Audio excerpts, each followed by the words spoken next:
إن الحمد لله نحمده ونستعينه ونستغفره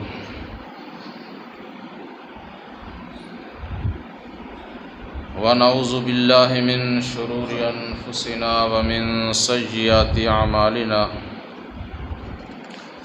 من يهده الله فلا مضل له ومن يضلله فلا هادي له وأشهد أن لا إله إلا الله وحده لا شريك له وأشهد أن محمدًا عبده ورسوله أما بعد فأعوذ بالله من الشيطان الرجيم بسم الله الرحمن الرحيم الذين إن مكناهم في الأرض أقاموا الصلاة وآتوا الزكاة وأمروا بالمعروف ونهوا عن المنكر ولله عاقبة الأمور۔ قرآن کریم کی سورہ الحج کی اس آیہ مبارکہ میں اللہ سبحانہ و تعالی نے مسلمان حکمرانوں کی ذمہ داریاں بیان کی ہیں کہ جب ہم انہیں زمین کے اندر امارت، خلافت، حکومت عطا کرتے ہیں تو وہ کیا کرتے ہیں؟ وہ نظام صلاۃ اور نظام زکوٰۃ نافذ کرتے ہیں۔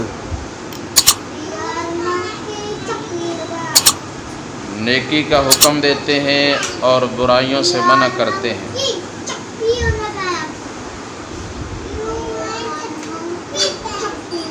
محرم الحرام کے حوالہ سے کیونکہ یکم محرم کو امیر المؤمنین خلیفۃ المسلمین سیدنا عمر فاروق رضی اللہ تعالیٰ عنہ کی شہادت کا عظیم سانحہ پیش آیا، تو ان کی سیرت اور کردار کے عنوان پہ چند باتیں آپ کے سامنے پیش کرتا ہوں۔ خطبہ جمعۃ المبارک میں بھی ان کی سیرت اور شہادت کچھ بیان کی گئی۔ تو جیسا کہ اللہ تبارک و تعالی نے فرمایا کہ مسلمان حکمران جب ہم انہیں زمین کے اندر حکومت عطا کرتے ہیں تو وہ اپنا اور اللہ کے بندوں کا تعلق اپنے رب کے ساتھ جوڑتے ہیں،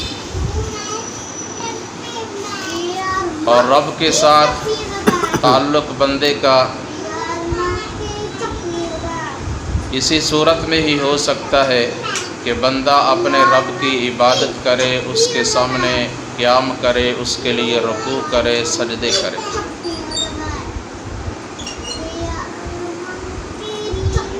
تو آپ صلی اللہ علیہ وسلم کے تمام اصحابہ کرام میں سے کوئی بھی ایسا صحابی نہیں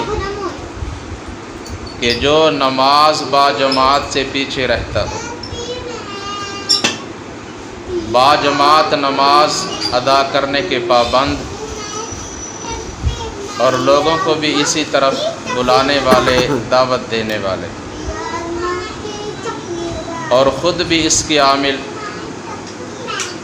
رسول اللہ صلی اللہ علیہ وسلم ایک دفعہ مسجد نبوی کے صحن میں دیکھتے ہیں، ایک جگہ پہ سیدنا ابو بکر صدیق رضی اللہ تعالیٰ عنہ رات کا قیام کر رہے ہیں، نماز تہجد میں، قیام اللیل میں بڑے ہی آہستہ آواز سے قرآن مجید کی تلاوت فرما رہے ہیں، اور دوسری جگہ آپ نے دیکھا کہ عمر فاروق رضی اللہ تعالی عنہ وہ بھی قیام اللیل کر رہے ہیں، نماز تہجد میں بلند آواز سے قرآن مجید کی تلاوت کر رہے ہیں۔ صبح کے وقت آپ صلی اللہ علیہ وسلم نے دونوں کو بلا کر پوچھا کہ ابو بکر آپ بڑے آہستہ آواز سے پڑھ رہے تھے. کہا یا رسول اللہ صلی اللہ علیہ وسلم بس میں صرف اپنے رب کے ساتھ سرگوشی کر رہا تھا، میں کسی دوسرے کو اپنی آواز نہیں سنانا چاہتا. پوچھا اے عمر آپ بلند آواز سے کس لیے پڑھ رہے تھے؟ کہا یا رسول اللہ صلی اللہ علیہ وسلم اس لیے کہ شیطان دور بھاگ جائے اور جو لوگ سوئے ہوئے ہیں وہ بیدار ہو جائیں، وہ بھی جاگ کر اللہ کی بارگاہ میں اس کی عبادت کریں. یعنی شیطان کو بھگانے کے لیے اور سوئے ہوئے لوگوں کو جگانے کے لیے. نیت دونوں کی بڑی اچھی پیاری خوبصورت. تو آپ صلی اللہ علیہ وسلم نے فرمایا اے ابو بکر آپ اپنی آواز تھوڑی سی اونچی کر لیں اور اے عمر آپ اپنی آواز تھوڑی سی آہستہ کر لیں، تاکہ اللہ تعالیٰ کے اس فرمان پہ بھی عمل ہو جائے. وَلَا تَجْهَرْ بِصَلَاتِكَ وَلَا تُخَافِتْ بِهَا وَابْتَغِ بَيْنَ ذَلِكَ سَبِيلًا، کہ نماز میں آواز زیادہ بلند بھی نہ کرو اور بالکل آہستہ بھی نہ کرو، اس کے درمیان راستہ تلاش کرو. یعنی ابو بکر صدیق اور عمر فاروق رضی اللہ تعالی عنہ جو رسول اللہ صلی اللہ علیہ وسلم کے بعد مسلمانوں کے خلیفہ بننے والے تھے، یہ اس سے پہلے کا ان کا کردار ہے. اور جب اللہ تعالیٰ نے حکومت خلافت عطا فرما دی تب بھی اس میں فرق نہیں آنے دیا. اپنے رب کے سامنے جھکنے والے، عاجزی کرنے والے، انکساری کرنے والے، گڑ گڑانے والے. نماز کے بعد اللہ فرماتے ہیں وَآتَوُا الزَّكَاةَ، وہ نظام زکوٰۃ قائم کرتے ہیں. رسول اللہ صلی اللہ علیہ وسلم کے دنیا سے رخصت ہو جانے کے بعد چند قبائل نے زکوٰۃ ادا کرنے سے انکار کر دیا اور کہا یہ تو تاوان ہے جو غیر مسلموں پہ لگایا جاتا ہے، لیکن ہم تو مسلمان ہیں، ہمیں ضرورت نہیں زکوٰۃ دینے کی. تو سیدنا ابو بکر صدیق رضی اللہ تعالی عنہ نے ان کے خلاف ایک لشکر تیار کیا. تو سیدنا عمر فاروق رضی اللہ تعالیٰ عنہ فرمانے لگے اے امیر المؤمنین کیا آپ ان لوگوں سے جہاد کریں گے جو کلمہ بھی پڑھتے ہیں، نماز بھی پڑھتے ہیں، صرف زکوٰۃ نہ دینے کی وجہ سے؟ فرمایا ہاں، میں اس وقت تک ان کے خلاف لڑوں گا، جہاد کروں گا جب تک کہ یہ مال زکوٰۃ کی ایک بکری کا بچہ بھی بیت المال میں جمع نہیں کروا دیں گے. اس وقت تک میں ان کے خلاف جہاد کروں گا. تو جب انہوں نے سیدنا صدیق اکبر رضی اللہ تعالیٰ عنہ کا یہ عزم دیکھا اور سنا تو وہ زکوٰۃ کا مال لے کر خود حاضر ہو گئے. اور سیدنا ابو بکر صدیق رضی اللہ تعالیٰ عنہ نے یہ بات سمجھائی اور بتائی کہ قرآن مجید میں جگہ جگہ پہ جہاں اللہ تعالیٰ نے وَأَقِيمُوا الصَّلَاةَ فرمایا ہے، ساتھ ساتھ وہاں وَآتُوا الزَّكَاةَ بھی فرمایا ہے کہ لوگوں نماز قائم کرو اور زکوٰۃ ادا کرو۔ تو مسلمان وہی ہیں جو نماز قائم کرتے ہیں اور زکوٰۃ ادا کرتے ہیں۔ یہ دونوں اسلام کے بنیادی اور اہم رکن ہیں۔ وَأَمَرُوا بِالْمَعْرُوفِ وَنَهَوْا عَنِ الْمُنْكَرِ، وہ نیکی کا حکم دیتے ہیں اور برائی سے منع کرتے ہیں۔ سیدنا عمر فاروق رضی اللہ تعالیٰ عنہ نے اپنے زمانہ خلافت میں مدینہ المنورہ سے باہر جو آبادیاں تھیں، بستیاں تھیں، وہاں مساجد بنوائیں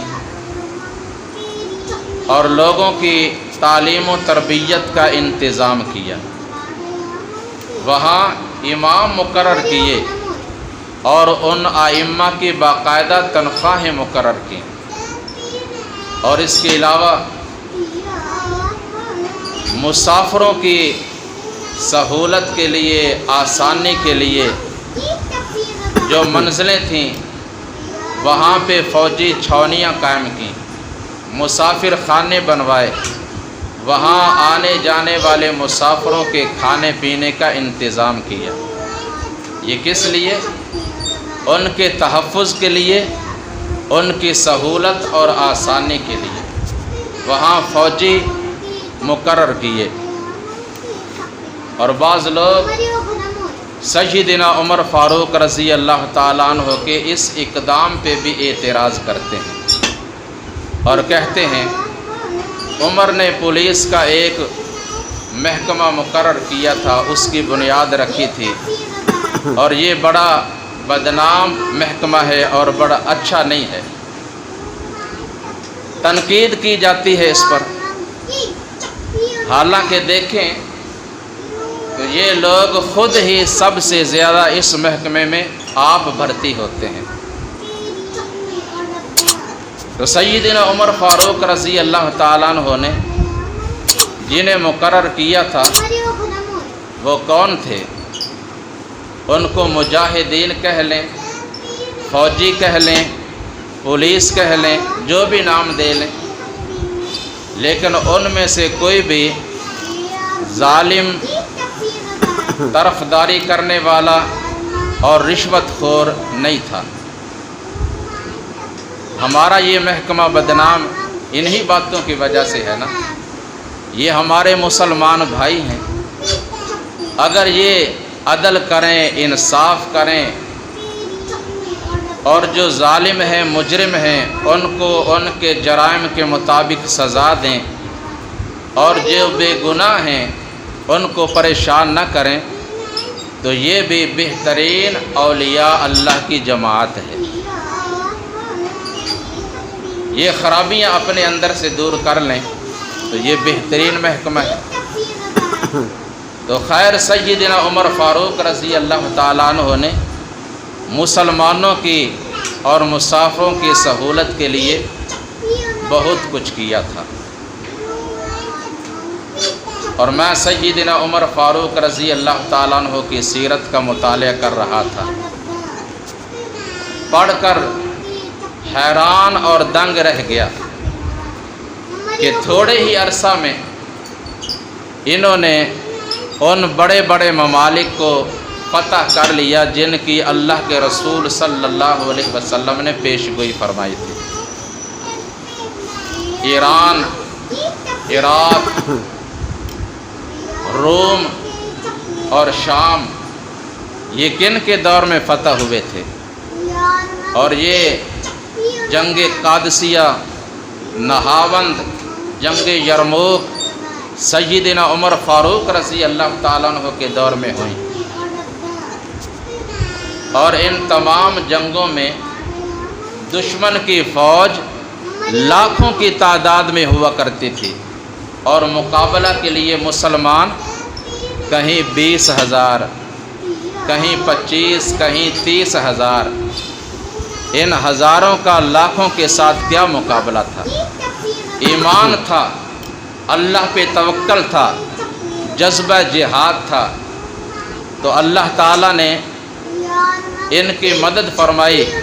یہ جس میدان میں بھی گئے کامیابی نے ان کے قدم چومے۔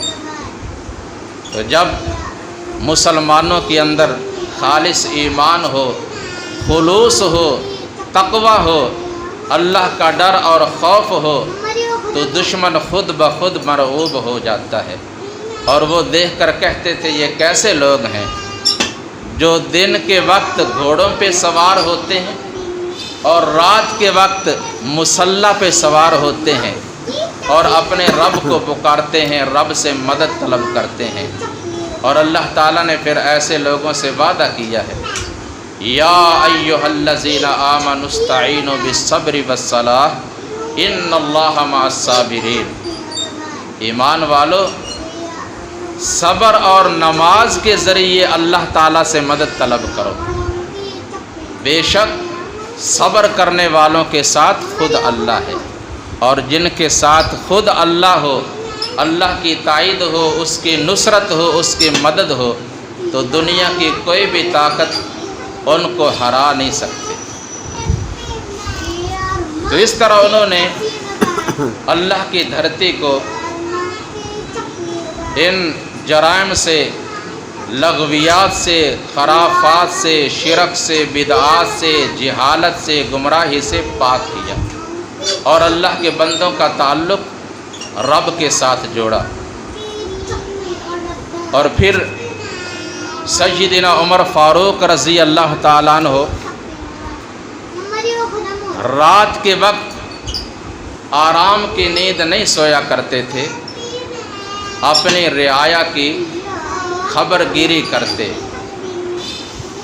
راتوں کے وقت گلیوں اور بازاروں میں گشت کیا کرتے اور دیکھتے کہ کوئی پریشان تو نہیں، کوئی بھوکا تو نہیں سویا ہوا، کوئی مظلوم تو نہیں۔ اس ضمن میں صرف 2 واقعات میں اختصار کے ساتھ چند منٹوں میں آپ کو بتاتا ہوں، آپ کو اندازہ ہو جائے گا۔ سیدنا عمر فاروق رضی اللہ تعالیٰ عنہ رات کی تاریکی میں اپنے غلام اسلم کے ساتھ مدینہ کی گلی میں آئے، ایک دروازے پہ پہنچے، اندر سے بچوں کے بلک بلک کر رونے کی آواز آ رہی تھی، اور ان کی ماں یہ کہہ رہی تھی ویل لعمر، ویل لعمر، عمر کے لیے ویل، عمر کے لیے ہلاکت۔ سن کر بڑے پریشان ہوئے، دروازہ پہ دستک دی، وہ خاتون اندر سے پوچھتی ہے کون ہے؟ بتایا کہ میں پوچھنا چاہتا ہوں یہ بچے کیوں رو رہے ہیں، اور یہ آپ جو بار بار کہہ رہی ہیں ویل لعمر، اس کا کیا مقصد ہے؟ بتایا کہ گھر میں کوئی چیز بھی کھانے کے لیے نہیں ہے، کوئی چیز کھانے پینے کے لیے میسر نہیں ہے، اور میں نے خالی ہنڈیا میں پانی ڈال کر چولہے پہ رکھا ہوا ہے بچوں کا دل بہلانے کے لیے کہ یہ انتظار کرتے کرتے خود سو جائیں گے۔ تو کہا ویل لعمر، یہ کیوں کہہ رہی ہے؟ کہا عمر کو خلیفہ بننے کا شوق تھا اور اپنی رعایا کی وہ خبر نہیں لے رہے۔ تو سیدنا عمر فاروق رضی اللہ تعالیٰ عنہ نے ابھی ان کو اپنے بارے میں یہ نہیں بتایا کہ میں ہی عمر ہوں، میں تو خبر گیری کے لیے حاضر ہوں۔ کہا تھوڑی دیر انتظار کرو، میں ابھی آتا ہوں۔ بیت المال میں گئے، کھانے پینے کا کچھ سامان لیا، کندھے پہ اٹھایا، غلام کہنے لگے امیر المؤمنین یہ بوجھ میرے سر پہ رکھ دیں، میں غلام حاضر ہوں، میں اٹھا کر لے جانے کے لیے تیار ہوں۔ فرمایا آج تو یہ میرا بوجھ اٹھا لے گا، کل قیامت والے دن میرے گناہوں کا بوجھ کون اٹھائے؟ لے کر آئے، دروازہ پہ دستک دی، خاتون آئیں، دروازہ کھولا، کہا کہ یہ سامان میرے حوالے کر جائیں اور آپ جائیں؟ فرمانے لگے نہیں، میں نے بچوں کو روتے ہوئے سنا تھا، اب میں انہیں کھانا کھلا کر شکم سیر ہو کر مسکراتے ہوئے بھی دیکھ کر جانا چاہتا ہوں۔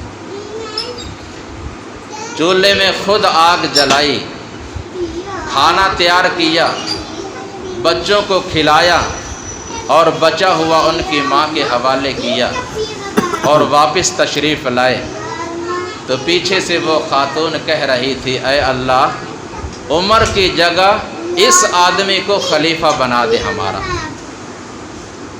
تو سیدنا عمر فاروق رضی اللہ تعالیٰ عنہ فرمانے لگے، اے اللہ میرے حق میں اس خاتون کی گواہی کو قبول فرما لے اور لکھ لے۔ تو یہ تھی ان کی خدمت خلق۔ اسی طرح رات کی تاریکی میں ہی نکلتے ہیں، مدینہ کی آبادی سے ذرا ہٹ کر ایک خیمہ کے اندر سے کسی کے کرہنے کی آواز آ رہی تھی۔ قریب گئے، وہاں ایک آدمی ملا، پوچھا کیا معاملہ ہے، آپ کون ہیں؟ بتایا کہ ہم مسافر ہیں اور اس وقت میری اہلیہ، میری بیوی جو ہے وہ درد ذہ میں مبتلا ہے، یعنی بچے کی ولادت کا وقت ان قریب ہے۔ کہا ذرا انتظار کرنا، میں اپنی اہلیہ کو لے کر ابھی آتا ہوں۔ گھر میں آئے، سیدہ ام کلثوم جو ان کی بیوی تھیں، اور یہ کون ام کلثوم؟ سیدنا علی مرتضیٰ اور فاطمہ الزہرا رضی اللہ تعالی عنہما کی سکی بیٹی تھیں۔ عمر فاروق رضی اللہ تعالیٰ عنہ علی مرتضیٰ رضی اللہ تعالیٰ عنہ کے داماد ہیں۔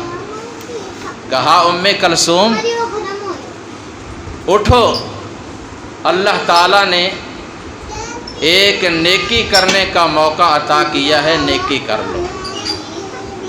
وہ جلدی سے اٹھی، وضو کیا، کہا امیر المؤمنین میں حاضر ہوں، حکم کیجئے، بتائیے کیا نیکی کرنی ہے۔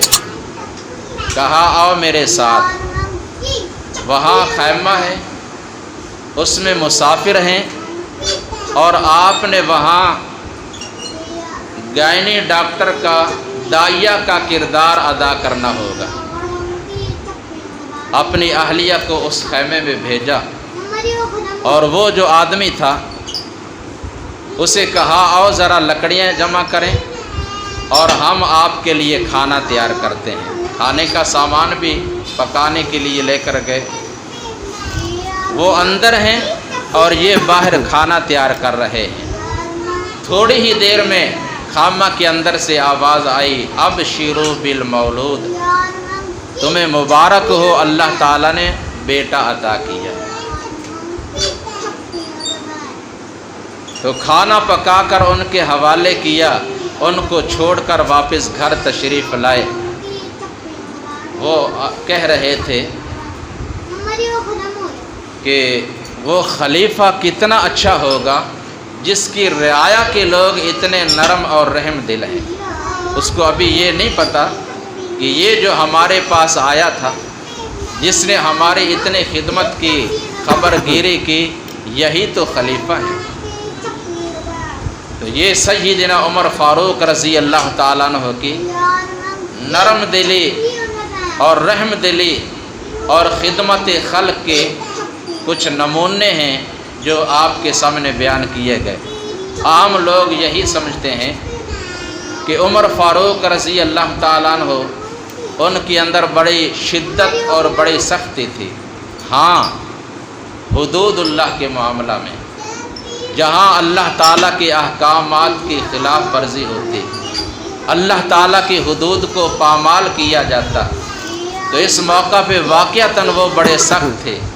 رسول اللہ صلی اللہ علیہ وسلم نے خود فرمایا تھا کہ میرا عمر لا یخاف لومۃ لائم یقول الحق ولو کان مرا، وہ حق بات کہہ دیتا ہے اگرچہ وہ سننے والے کو کڑوی ہی کیوں نہ لگتی، اور اللہ کے معاملہ میں وہ کسی بھی ملامت کرنے والے کی ملامت کی پرواہ نہیں کرتے۔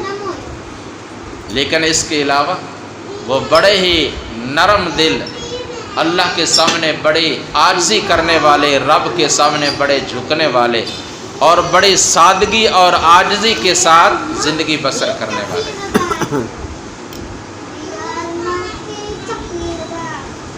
جسم پہ جو کپڑے زیب تن ہوتے ان میں 15 16 17 پیوند لگے ہوتے، اور اللہ تعالیٰ نے اتنا رعب عطا کیا تھا کہ نام سن کر ہی کیسر و کسریٰ جیسے کپ کپا جاتے، ڈر جاتے۔ اور رعب کس بات کا تھا؟ جذبہ جہاد، اللہ تعالیٰ کی توحید اور خالص ایمان کا۔ تو دل میں اللہ تعالیٰ اور اس کے رسول صلی اللہ علیہ وسلم کی سچی محبت تھی۔ 27 ذوالحج کو نماز کی حالت میں حملہ ہوا، زخمی ہوئے، زخمی ہو کر گرے، لوگ اٹھانے کے لیے آئے، اور میں ابھی مجھے رہنے دو، پہلے نماز مکمل کرو۔ سیدنا عبد الرحمن ابن عوف رضی اللہ تعالیٰ عنہ کو اشارہ کیا، مصلی پہ آئے، نماز مکمل کروائی، اور پھر ان کو اٹھا کر گھر میں لے جایا گیا۔ تو یکم محرم الحرام کو سیدنا امیر المؤمنین عمر فاروق رضی اللہ تعالیٰ عنہ شہید ہوئے۔ ماہ محرم کے پہلے شہید حضرت عمر فاروق رضی اللہ تعالیٰ عنہ۔ آخری لمحات ہیں، آخری وقت ہے، موت کے آثار نظر آ رہے ہیں۔ اپنے بیٹے عبداللہ بن عمر رضی اللہ تعالیٰ عنہ کو بلایا اور فرمایا، بیٹے عبداللہ جاؤ ام المؤمنین سیدہ عائشہ رضی اللہ تعالیٰ عنہا کے پاس،